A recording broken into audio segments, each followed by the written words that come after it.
Oklahoma teacher candidates pass first political test in this Thursday, June 14, 2018 photo. Elementary school principal Sherry Conley, who is running for state representative in District 20, places up a campaign sign on a road in Goldsby, Ocala. Conley is part of a wave of about 100 educators, including dozens of Republicans, who are running for office in the aftermath of a teacher walkout that shut down public schools for 2 weeks this spring and opened an unusually bitter chasm in the state's ruling party.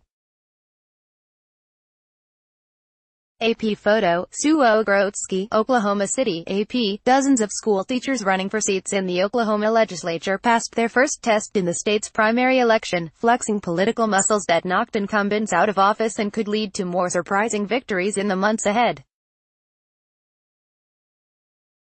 Oklahoma's primary election on Tuesday smashed turnout records and followed a tumultuous year in which tens of thousands of teachers frustrated with low pay and funding for schools walked off the job.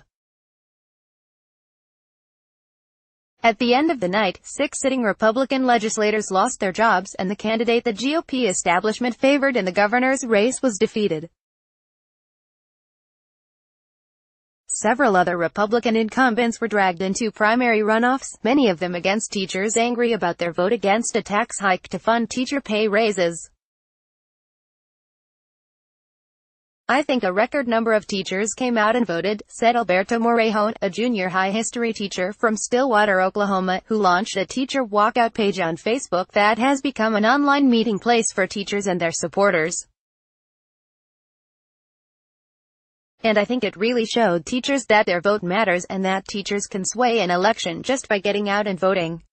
It was also a difficult night for incumbent Republicans, many of whom found themselves targets of voters who wanted to shake up the status quo. The medical marijuana state question on the ballot also drew a lot of new voters to the polls, and many of them could have fueled the anti-incumbency sentiment among voters. "It's a horrible year to be on the ballot if you're associated with state government," said State Auditor Gary Jones, who finished fifth in the 10-man Republican primary for governor with about 6% of the vote. "There are problems out there, and they think the way to fix it is to throw everybody out and vote in someone new." Lieutenant Gov. Todd Lamb was perhaps the biggest casualty among Republican losses Tuesday. A former state senator and two-term lieutenant governor, Lamb was the early favorite with a huge fundraising advantage and the backing of some of the state's most powerful business leaders. But he ended up finishing third behind a former Oklahoma City mayor and a Tulsa businessman who ran as an outsider, neither of whom have a connection to state government. Of the nearly 100 school teachers and administrators who filed for office, at least 55 survived Tuesday's primary election. Bigger tests will come for them in either the August 28 primary runoff or in November. Many of them were motivated by the Republican-led legislature's cuts to funding for public schools in recent years and nearly a decade without a pay raise. One teacher candidate already secured his seat in the legislature. Sperry High School science teacher Mark Van Kuren, 54, won his Republican primary election on Tuesday and no Democrats filed for office.